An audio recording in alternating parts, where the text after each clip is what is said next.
छगन भुजबळ हे महाराष्ट्राचे तिसरे उपमुख्यमंत्री होणार आहेत का? भाजप नेते गिरीश महाजन यांनी हा गौप्यस्फोट केलाय.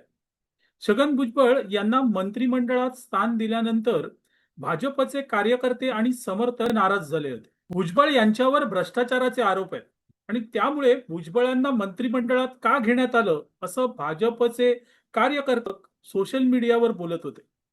आता तर गिरीश महाजन म्हणतात, मुख्यमंत्री देवेंद्र फडणवीस यांच्या मनात आलं तर भुजबळ हे तिसरे उपमुख्यमंत्रीही बनू शकतील. काय सांगावं? पुढे अशी स्थिती येईल, पण त्यावेळेस भाजपचे कार्यकर्ते आणि समर्थक नेमकं काय करतील? त्यांना मंत्रिमंडळात स्थान तर देण्यात आलंच आहे. ओबीसी नेता असावा.